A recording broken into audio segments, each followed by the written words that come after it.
एक पत्नी थी, शादी के अभी केवल 1 सप्ताह हुए थे। खबर लगी कि पति को कोढ़ की बीमारी है। पूरा शरीर अब कोढ़ की गिरफ्त में आने लगा है। पूरे शरीर से दुर्गंध निकलती है, मावाद बहने लगी। कोई देखे तो उसे घिन आती है। ऐसा शरीर उसके पति का हो गया। पर धन्य थी वो स्त्री कि अपने पति की ऐसे शरीर, ऐसी दुर्गति होने पर भी वो अपने पति से प्रेम करती और अपने पति की सेवा करके अपना पत्नी धर्म निभाती। वो स्त्री अपने पति की सेवा करती, कपड़े से शरीर को पोंछती और पति का बहुत ख्याल रखती। कोई और स्त्री होती शायद तो इस अवस्था में, शादी के अभी 1 सप्ताह हुए थे, इतने जल्दी कौन किसे स्वीकार करता है? पर उस नारी ने अपने अंदर के पतिव्रता को मरने नहीं दिया और उसने पति की सेवा की। बहुत लंबा समय बीत गया। शादी के 15 साल बीत गए।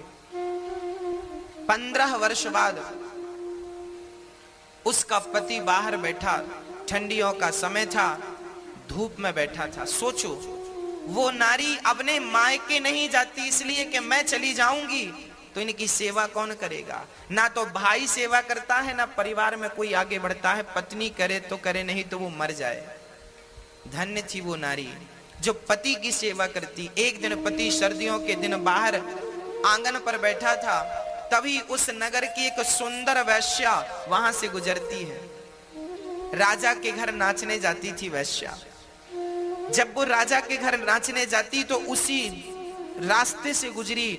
आज कोढ़ जिनको था, उस कोढ़ी ने उस स्त्री को देखा, आहा कितनी सुंदर है ये, और उसकी सुंदरता पर लट्टू हो गया। उसका मन वैश्या के पीछे चला गया। शाम को बड़ा उदास था। पत्नी ने कहा, स्वामी जी क्या हुआ? तब कह दिया, क्या बताऊं, आज यहां से वो स्त्री गई, उसके संग मेरा मन चला गया।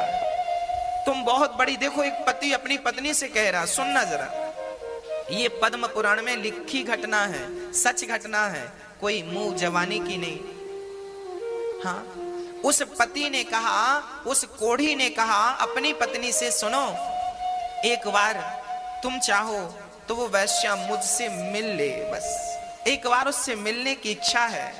वो वैश्या है ना, वो मुझसे मिल सकती है, उसे हम जितना पैसे चाहिए पैसे दे देंगे। अब एक पति भला अपनी पत्नी से कह रहा है कि तुम हमें उस वैश्या से मिला दो।